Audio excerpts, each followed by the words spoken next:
नमस्कार, स्वागत है आपका इंडिया न्यूज उत्तर प्रदेश उत्तराखंड में और आपके साथ मैं हूं हिमांशी नेगी। बुलेटिन की शुरुआत करते हैं। मुख्यमंत्री योगी ने जब प्रदेश की कमान संभाली थी तो कहा था प्रदेश में कोई काम करना है तो सरकार नहीं, माफिया की अनुमति लेनी जरूरी है। प्रदेश लगातार विकास के पैमाने पर पीछे जा रहा था। कई रिपोर्ट ने तो देश के सबसे बड़े प्रदेश को बीमारू राज्य भी कहना शुरू कर दिया था। लोग पलायन कर रहे थे और निवेश आ नहीं रहा था और बदमाशों का खौफ चरम पर था।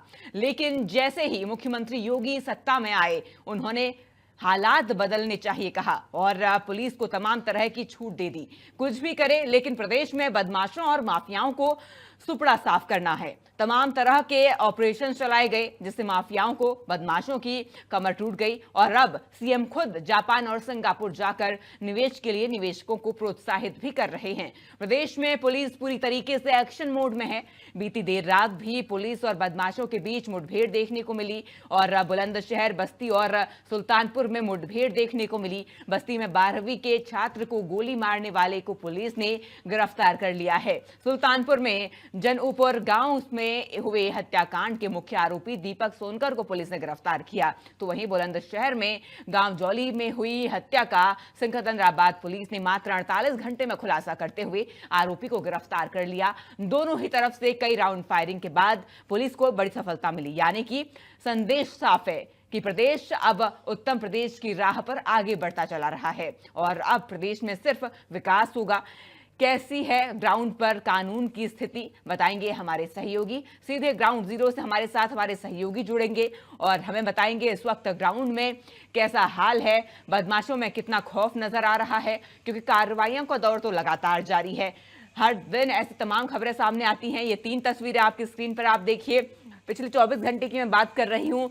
3 बड़ी कार्रवाइयां हुई हैं जहां बदमाश और पुलिस के बीच मुठभेड़ हुई। बस्ती, सुल्तानपुर और बुलंदशहर, इन 3 जिलों में ये कार्रवाई हुई। पुलिस ने बदमाशों को गिरफ्तार किया है, इनके पास से हथियार बरामद किया, बाइक बरामद किए गए और अब आगे की कार्रवाई जारी है। इनमें कई ऐसे हैं जिन पर पहले से ही मुकदमे दर्ज हैं और कई लंबे वक्त से वांछित बताए जा रहे हैं। पुलिस इनकी धरपकड़ कर रही थी और इनकी तलाश लंबे वक्त से की जा रही थी और ऐसे में तो एक मामला सामने आया है जहां 48 घंटे के अंदर पुलिस ने बड़ी कार्रवाई की है और अपराधी को आखिरकार गिरफ्तार कर लिया है। पुलिस लगातार एक्शन मोड में है क्योंकि मुख्यमंत्री योगी आदित्यनाथ ने प्रदेश में पुलिस को पूरी छूट दी है और साफ संदेश मुख्यमंत्री योगी आदित्यनाथ का है, पूरी छूट है, कार्रवाई कीजिए और बस प्रदेश में बदमाश खत्म हो, बदमाशी खत्म हो और प्रदेश में जनता सुरक्षित महसूस करे,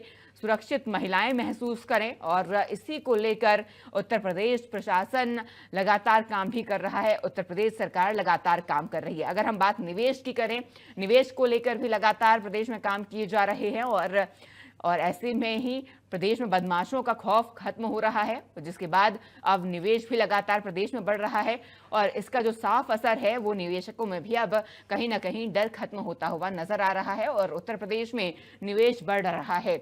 देश का सबसे बड़ा राज्य उत्तर प्रदेश, जहां एक वक्त ऐसा था जब बदमाशों के हौसले बुलंद थे और निवेशक प्रदेश में निवेश करने से डरते थे, लेकिन आज जो हालात हैं, मुख्यमंत्री योगी आदित्यनाथ ने जो शपथ ली थी सरकार बनने के बाद, मुख्यमंत्री बनने के बाद, कि प्रदेश में बदमाशों को बख्शा नहीं जाएगा, या फिर बदमाश रहेंगे प्रदेश में या फिर बदमाशों का खौफ रहेगा।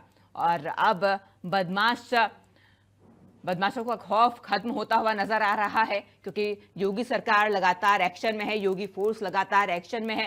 ताबड़तोड़ कार्रवाइयां हर तरफ की जा रही है और ऐसी ही कार्रवाइयां बस्ती, सुल्तानपुर, बुलंदशहर में देखने को मिली।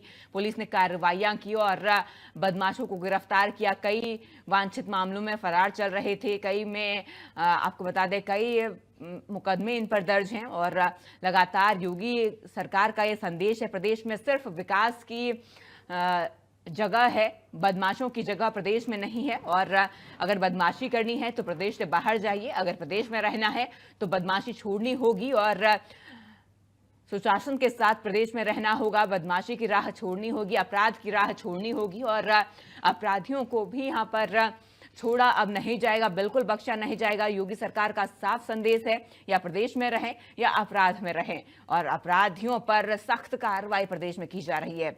आपको बता दें, जब मुख्यमंत्री योगी आदित्यनाथ की सरकार बनी थी, मुख्यमंत्री योगी आदित्यनाथ बने थे, उस वक्त प्रदेश में क्राइम चरम पर था, लोगों में दहशत का माहौल था। कई ऐसे इलाके थे जो दहशतगर्दी के लिए ही जाने जाते थे, लेकिन अब उन इलाकों में भी कार्रवाई हो रही है। और पुलिस प्रशासन को जैसे ही फ्री हैंड छोड़ा गया, पुलिस भी अब पूरे हौसले के साथ आगे बढ़ती है, क्योंकि पुलिस को अब ये डर नहीं कि उन पर कोई रोक टोक होगी, क्योंकि पुलिस प्रशासन को खुली छूट दी गई है। आप अपराधियों को बिल्कुल ना बख्शें, अपराधियों के खिलाफ जीरो टॉलरेंस की नीति से काम करें और किसी को भी बख्शा ना जाए। और ऐसे ही में ही पुलिस द्वारा ये एक्शन का दौर लगातार जब से शुरू हुआ, ये चलता जा रहा है और आगे भी ये कार्रवाइयां होती रहेंगी जब तक प्रदेश में खौफ का साया खत्म ना हो जाए और अपराधियों में खौफ नजर ना आने लग जाए। जब तक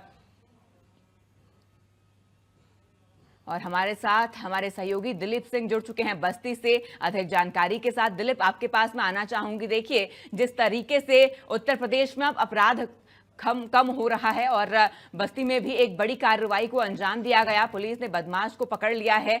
विस्तार से मैं आपसे सबसे पहले जानकारी चाहूंगी, कार्रवाई को कैसे अंजाम दिया गया और इस बदमाश के पर कितने मुकदमे दर्ज थे?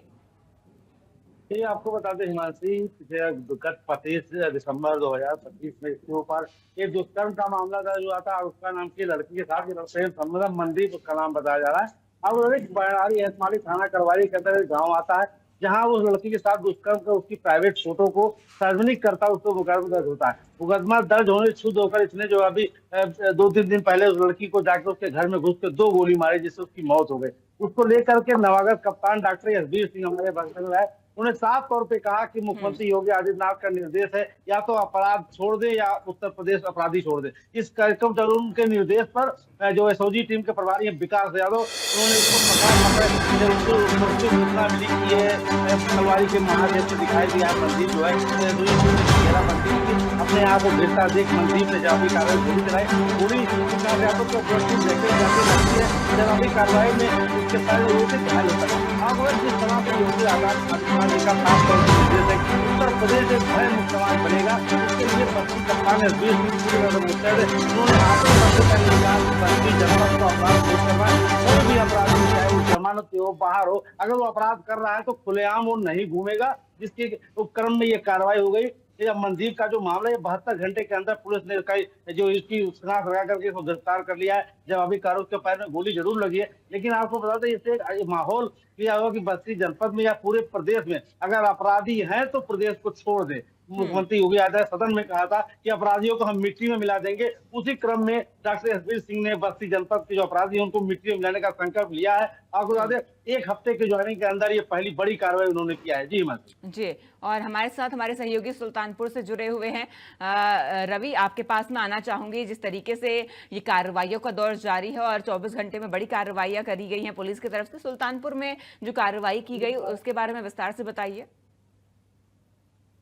हिमांशी, जिस तरह से योगी फोर्स है पूरी तरह से एक्शन में है और आपको बता दें कि 12 घंटे के अंदर ये हत्या अभियुक्त जो था, जो मेन हत्या अभियुक्त था दीपक सोनकर को पुलिस ने जो है गिरफ्तार कर लिया है। हालांकि मुठभेड़ हुई है, अब मुठभेड़ में उसके दीपक सोनकर के पैर में गोली लगी है और जिसके बाद उसे उपचार के लिए जिला अस्पताल भेजा गया। दरअसल ये 5 मार्च के शाम की ये घटना है थाना कोतवाली देहात क्षेत्र की, जहां पर जनकपुर गांव में जो है 2 पक्षों के बीच विवाद हुआ था और जिसमें जो है शाम को दोनों पक्षों के बीच मारपीट हुई और मारपीट में जो है के दौरान ही एक पक्ष ने दूसरे पक्ष पे फायरिंग कर दी और फायरिंग के दौरान जिसमें 2 सगे भाइयों को गोली लग गई थी और उनके पिता को भी जो है घायल हो गए थे, जिनको उपचार के लिए जिला अस्पताल लाया गया था। जहां पर एक जो पक्ष है जो घायल हुआ था उसमें जो है जो मोहित सोनकर है उसको जो है गोली लगी थी तो उसकी मौत हो गई थी और दूसरा उसके भाई जो था उसको जो है क्या कहते हैं लखनऊ रेफर किया गया था। लेकिन इस मामले में 12 घंटे ही नहीं बीते थे कि गुरुवार देर रात जो है पुलिस ने जो मेन हत्या अभियुक्त था दीपक सोनकर उसको गिरफ्तार किया और जब उसको जो है पूछताछ के लिए ले जाया जा रहा था तो उसने बताया कि जनकपुर गांव में ही उसने जो है पिस्टल छिपा रखी और जब वहां पे वो पिस्टल लेने के लिए गया तो उसने पुलिस पर फायरिंग कर दी और जब फायरिंग की तो पुलिस ने आत्मरक्षा में जवाबी फायरिंग की, जिससे उसके पैर में गोली लगी। आपको बता दें कि योगी पुलिस पूरी तरह से एक्शन के मूड में है। बीते दिनों भी जो है सुल्तानपुर में कई जो वांछित अपराधी थे, जो 50,000 के इनामिया थे, जो यहाँ के एसपी हैं, पुलिस अधीक्षक हैं चारों निगम, उनके नेतृत्व में काफी यहाँ चेकिंग में सघन अभियान चलाया जा रहा है और पूरी तरह से साफ निर्देश दिया गया है कि कोई भी अपराधी बख्शा नहीं जाएगा। आपको बता दें कि जिस तरह से मुख्यमंत्री योगी आदित्यनाथ ने जब प्रदेश में शपथ ली थी, तो उन्होंने एक चीज ये साफ कर दिया था कि कोई भी अपराधी या तो उत्तर प्रदेश छोड़ दे और या तो वो अपराध छोड़ दे। और तब से उन्होंने पुलिस के अधिकारियों को खुली छूट दे दी थी कि किसी भी अपराधी को बख्शा ना जाए, और खासकर अगर वो कोई भी वहां पर अपराध करता है तो तत्काल पुलिस एक्शन में आए और उसके ऊपर जो है जवाबी कार्रवाई करे। और तब से लेकर अभी तक जितनी भी घटनाएं या तो हो नहीं रही हैं, अपराधों की संख्या में जो अपराध का ग्राफ था उसमें काफी गिरावट आई है, और यदि कहीं कोई अपराध होता भी है तो पुलिस तत्काल एक्शन में आती है और 24 घंटे भी नहीं बीतने पाते कि अपराधी का हाफ एनकाउंटर हो जाता है और अपराधी सलाखों के पीछे जा रहे हैं। जिस तरह से पहले की अगर बात की जाए, जो पूर्व की सरकारों की बात की जाए, तो पूर्व की सरकारों में प्रदेश में एक खौफ रहता था, अपराधी का जो खौफ रहता था, जिसकी वजह से कोई निवेशक उत्तर प्रदेश में जो है निवेश करने में डरते थे। लेकिन आज जब से योगी सरकार जब से प्रदेश में जो है सत्ता में आई है, तब से निवेशकों में काफी प्रोत्साहन है और आज निवेशक काफी संख्या में जो है उत्तर प्रदेश में आ रहे हैं और यहाँ पर निवेश कर रहे हैं। आपको बता दें कि जिस तरह से मुख्यमंत्री योगी आदित्यनाथ अभी विदेश दौरे पर गए थे और वहां पर जाकर के जो है जिस तरह से आज उत्तर प्रदेश में वहां के जो निवेशक हैं उत्तर प्रदेश में आज निवेश करने के लिए तैयार हुए हैं, तो ये निश्चित रूप से एक ऐसा माहौल बनता जा रहा है कि धीरे धीरे जो अपराध है वो अपराध की जो ग्राफ है उसमें काफी गिरावट हो रही है, और साथ ही जो अपराधी हैं वो या तो उत्तर प्रदेश छोड़ करके बाहर चले जा रहे हैं या तो वो जेल में सलाखों के पीछे चले जा रहे हैं। और सबसे एक की अगर मैं बात करूं कि आम जनमानस में, तो एक आम जनमानस में काफी राहत है, और खासकर अगर महिलाओं की बात करें तो आज महिलाएं भी अपने आप को काफी सुरक्षित महसूस करती हैं, और वो देर रात भी अगर वो निकलती है तो उनके अंदर एक जो है राहत रहती है कि अगर कोई भी अपराध उनके साथ नहीं होने पाएगा। यदि कोई भी अपराध होता भी है तो मुख्यमंत्री योगी आदित्यनाथ ने साफ कहा है कि यदि किसी भी महिलाओं के साथ या किसी भी बहन बेटी के साथ कोई भी अपराधी अपराध करता है तो उसको उसी स्थान पर तत्काल उसके ऊपर कार्रवाई की जाए और तो उसकी गीली होनी चाहिए। उत्तर प्रदेश में अपराधियों में इतनी दहशत हो कि उनकी पैंट गीली हो जाए, तो लेकर के अगर इस तरह की बात होती है तो आज उत्तर प्रदेश में काफी राहत है। जी हिमांशु जी बिल्कुल, आज उत्तर प्रदेश में काफी राहत है और आमजन यहाँ पर राहत में नजर आ रहा है। आप दोनों का जुड़ने के लिए, तमाम जानकारी हम तक पहुंचाने के लिए शुक्रिया।